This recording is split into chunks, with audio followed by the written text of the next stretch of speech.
Bonjour les amis, je vous présente un schéma simplifié de mon modèle cosmique créé de 1975 à 1992, avec une vision éminemment métaphysique de celui-ci, auquel j'ajouterai plus tard quelques formules de base.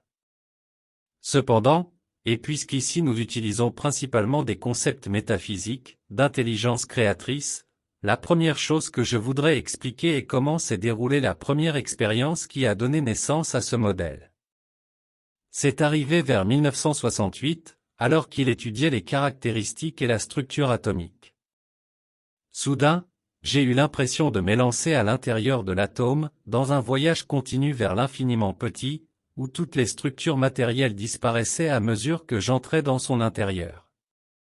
La sensation était que toutes les structures matérielles et cosmiques disparaissaient rapidement au fur et à mesure que j'y pénétrais et ne restaient, comme dénominateur commun, que les composantes de l'intelligence créatrice telles que les lois physiques, les mathématiques, etc., et avec des composantes sensibles telles que la créativité, la beauté structurelle, plaisir créatif, etc. Eh bien, sur la base de ces concepts et points de vue, je continuerai à structurer mon modèle cosmique, qui au début avait peu de cohérence probante, mais qui au fil des années s'est avéré être un modèle cohérent et explicatif de tous les principes et fonctionnalités physiques, et à n'importe quel niveau du cosmos. La première question à élucider serait la partie métaphysique du cosmos. On peut considérer le cosmos ou univers comme une immense création intelligente et sensible, et donc comme une entité cosmique ayant connaissance et conscience d'elle-même. Dès lors, l'intelligence créatrice et sensitive seront les bases de toute création cosmique, dès les premiers éléments tels que l'espace, ou scénario où la création aura lieu, et le mouvement universel, qui développe le mouvement, le temps, l'énergie et la force, nécessaires pour donner la vie à toute la création.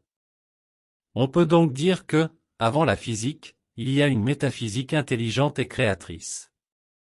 Pour se rendre compte de la réalité de ce qui a été exposé, il suffit de s'asseoir tranquillement dans un cadre naturel et d'observer attentivement tout ce qui nous entoure. Bientôt nous voyons que tout ce qui nous entoure est une gigantesque création continue intelligente et sensible, comme c'était hier, c'est aujourd'hui et ce sera demain. Autrement dit, le cosmos est un immense état de création. Pour construire l'univers, l'entité cosmique commence sa création avec deux éléments de base que sont l'espace et le mouvement universel, puis avec ces deux éléments, elle continue à composer d'autres éléments plus complexes dans un ordre exponentiel afin d'éviter des complications d'action dans différents lieux cosmiques. C'est-à-dire que l'entité cosmique est celle qui met les mêmes lois physiques et structurelles dans tous les endroits de l'univers. Permettez-moi maintenant d'exposer ces deux éléments de base à partir desquels d'autres éléments plus complexes vont naître et se développer. Ces deux éléments de base sont 1. L'espace ou la scène où se déroulera toute la création cosmique ultérieure. 2. Le mouvement universel, pour donner de l'énergie, du mouvement, du temps et de la vie à toutes les autres choses et créatures qui vont être produites. Pour cela, le mouvement universel est un élément cosmique primaire qui se produit et s'exécute partout dans l'univers, que ce soit au niveau des particules, des atomes, des molécules, des planètes, des étoiles, etc. Tout bouge, tout se transforme, tout évolue. Voyons maintenant le premier élément composé, qui est l'énergie cosmique, et son action concentrique ultérieure, telle que la gravité. Pour commencer la création cosmique, il est nécessaire pour l'union intime entre les deux éléments de base mentionnés, l'espace et le mouvement universel. Logiquement, le mouvement universel se manifestera dans toutes les directions et tous les sens possibles de l'espace auquel il se joint. Eh bien, ce potentiel de mouvement à travers le cosmos est ce que nous appellerons l'énergie cosmique, qui, comme nous le verrons, agira d'abord comme gravité, puis se développera en matière et masse, pour former des particules, des atomes, des étoiles, etc. On peut aussi assimiler cette énergie cosmique à l'éther ancien, ou à l'énergie noire actuelle. Eh bien mes amis, jusqu'ici nous avons vu quelque chose des principes métaphysiques du cosmos. Nous sommes parvenus à la construction de l'énergie cosmique, EC, par l'union de l'espace, E, et du mouvement universel M. E plus M égale EC, espace plus mouvement universel égale à l'énergie cosmique, c'est-à-dire mouvement rectiligne et traînée et donc énergie et force, dans tout l'espace cosmique et vers toutes les directions et tous les sens. Remarque, maintenant, en raison du besoin d'espace et d'adaptation aux extensions des vidéos, j'expose les principes physiques séparément dans une autre vidéo, théorie simplifiée de tout, orteil. Étant une théorie de tout, ce modèle comprend de nombreux aspects de la cosmologie et de la physique, même la structuration moléculaire.